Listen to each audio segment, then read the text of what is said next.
Hi, it's Tara Green, and it is October the 13th. And of course, the big news of today, there's a couple of big aspects today, is that Mercury, the planet of communications, the trickster planet, the planet that represents the magician in the tarot, the planet that represents the two halves of our minds. Mercury is a psychopomp. I love that word. He's one of the only two gods that can move between the upper world, the daylight world, world of heaven, and the underworld, Hades, okay, the world of death and rebirth. And of course he wears those beautiful funky sandals of his that he flies around. He's the messenger of the gods in that funky helmet as well. So Mercury turns retrograde today at 9:05 p.m. That's what this is set for, Eastern Daylight Time tonight at, where is Mercury? There, he's in Scorpio at 11 degrees 40 minutes Scorpio. So take note, if you know your own chart, where is 11 degrees 40 minutes of Scorpio. Now Mercury will move backwards until election day. Sorry, it's going this way.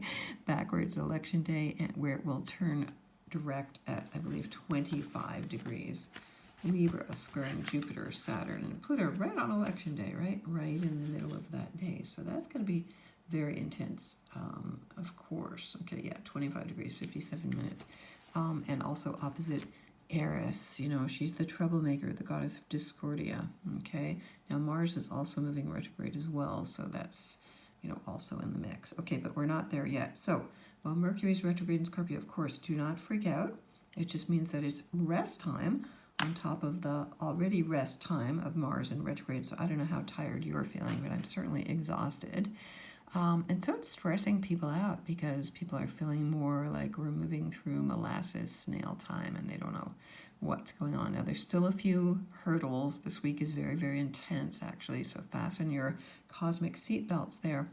When Mercury goes retrograde in Scorpio, of course, it's going to backtrack through, you know, the list that all Scorpios have, or all people with Scorpio placements have, of who they will never forgive, who they want to get even with. You know, it's like revenge time, okay? And especially with Mars retrograde, those scenarios about revenge and, you know, all the deep, dark things that Scorpios want to do to get even with you. You know, that's lower Scorpio nature is definitely going to come up. So expect people to be kind of like wanting to bite your heads off and backstabbing and things like that. So you need to put on some big armor, you know, big golden armor of protection here. And make sure you don't get dragged down into that lower nature that Scorpio is infamous for, you know, where they just want to use people. So there can be a strong sense of, excuse me, you know, old friends, old males especially coming into your life, not old necessarily, but, you know, from your past, because we're still going through that Mars retrograde as well. And Mars is ruling Scorpio. So this is like a double dragging you through the muck and the mud and all the good humus stuff that, you know, Joseph Campbell would say, you know, this is good, this is the rebirth of the hero. And of course my hero, whose name I can't think of right now, it'll come to me, James Hillman, talks about, you know, going into the muck and the dirt and the crap and all that stuff, and that's the really fertile area to go into. So don't be afraid to do your shadow work now. That's really the best thing to do, is like really look at everything you project out that you don't accept about yourself. This is the deepest, most intense work, and everybody's got to integrate their shadows now. Okay, really important. Those Republicans you hate, those Democrats you hate, those everybody you're afraid of, everybody you blame and put down, those are parts of yourself that you haven't accepted. And so everybody's got to do that work. It's intense. But that is what the universe is telling us to do. Now, on top of that, excuse me, the moon will enter Virgo, so it's grounded. We need that grounded energy. The moon in conjunct Chiron and Aries, so there you go. You know, where are your wounds? You know, what are you defending? What are you so defensive about? What are you so afraid of? And fear is a big deal these days, and paranoia as well. The moon trines Uranus and Taurus, so that's good for getting some new ways of looking at the same old situation, okay, and analyzing it. And, you know, it's very creative, actually. And then the sun in Libra, supposedly the peacemaker, opposes Mars in Aries, retrograde again. So here we've got this push-pull, 21 degrees Libra, 21 degrees Aries, again, squaring almost exactly Pluto, okay? And so, you know, this is heavy crap. heavy crap time. Mars is also conjunct Eris, and Eris is the goddess of Disturbia. And of course, when Mercury turns direct, it will be also opposite that Eris, goddess of Disturbia, who is actually Mars's sister. So that brother-sister mayhem duo are really, in cahoots these days, really adding, spice and salt and fire and all that stuff, okay, on those wounds. Now, okay, so try to have some sense of peace here, okay?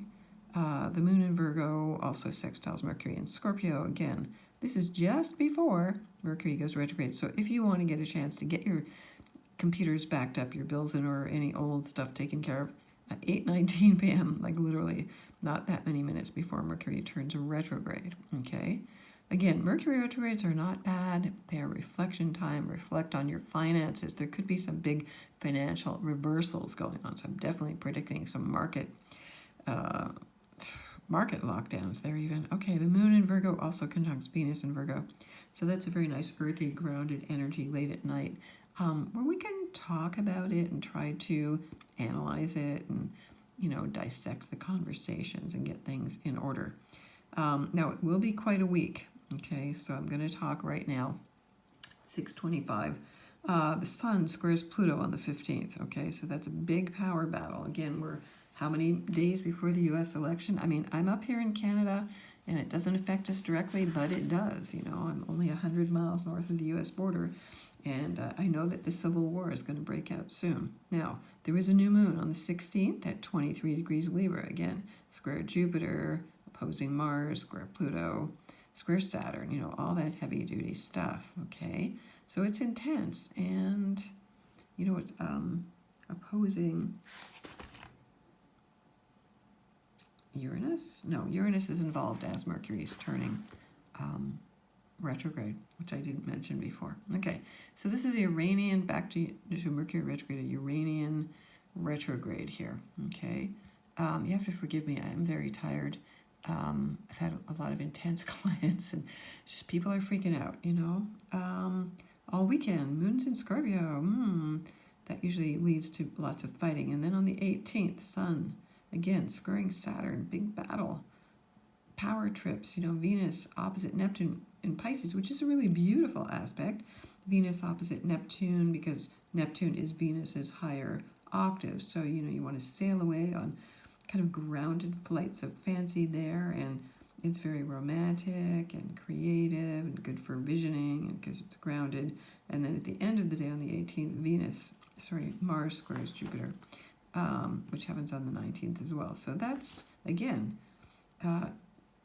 Jupiter expands whatever it touches. I also want to mention, if you have any planets from, I would say, 8 to 15 degrees of any of the fixed signs, the asteroid called Hygeia is there at 8 degrees of Leo.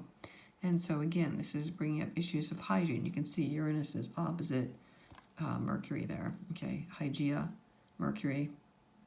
There's nothing really opposing that. So unexpected chaos. I think people are going to be rebelling more and more against the rules. You can see Neptune up there also at 18.